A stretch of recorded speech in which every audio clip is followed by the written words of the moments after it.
La facture, quel que soit son support, papier ou électronique, ou son mode de présentation, doit contenir toutes les mentions rendues obligatoires par la loi afin d'acquérir la valeur de preuve qui lui est attachée. Cependant, qu'entend-on par facture électronique? Il ne s'agit à l'évidence pas de la facture qui est réalisée à la main et transmise au client sous forme papier. Pas plus qu'il ne s'agit de celle qui est créée sur informatique et transmise en version papier au client. Ni encore celle qui, une fois imprimée, a été numérisée, par exemple au format PDF, afin de la transmettre au client.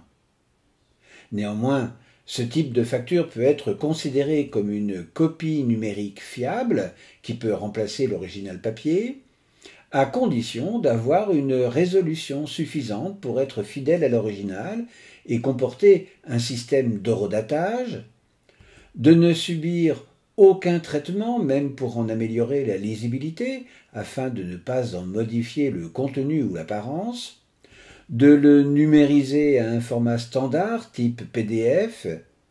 et au moins de lier ce document à un certificat serveur conforme au référentiel général de sécurité délivré par une autorité de certification ou un prestataire de services de certification électronique afin d'attester l'identité de l'organisme qui est à l'origine du document. Mais la facture électronique est plus sûrement celle qui a été créée sur un outil informatique, transmise, reçue par des moyens électroniques et enfin archivée sur un serveur informatique.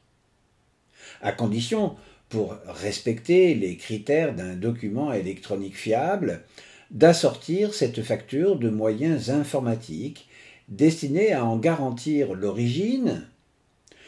que son contenu soit conforme à l'original et n'a subi aucune modification, et enfin qu'elle soit éditée dans un format convenu entre les parties afin d'en garantir la lisibilité. Ces conditions seront remplies si la facture résulte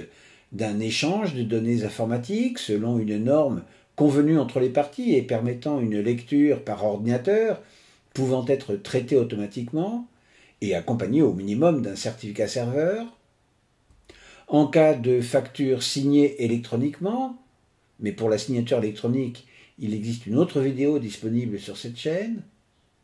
ou en mettant en place une piste d'audit. Cette dernière sera obligatoire pour valider la facture d'origine manuscrite ou numérisée au format PDF, mais facultative pour les factures signées électroniquement ou celles qui sont traitées par échange de données informatiques. La piste d'audit devra être documentée côté émetteur comme côté receveur de la facture afin d'identifier le flux de facturation qui va de la phase précontractuelle avec l'édition de devis ou de factures pro forma de la part du fournisseur qui va les transmettre à son prospect, en passant par l'acceptation de la proposition commerciale qui forme le contrat, l'exécution de celui-ci et l'émission de la facture, son contrôle par le client, l'émission d'une facture d'avoir en cas d'erreur en défaveur du client, ou la mise en place du paiement en cas de facture conforme aux produits reçus ou des services réceptionnés, et enfin leur archivage. La documentation devra également préciser quel format de facture est émise et les raisons de ce choix, ainsi que les types de contrôle de sécurité mis en place, qui a autorité pour valider les devis et factures, les services concernés et les procédures de contrôle existants.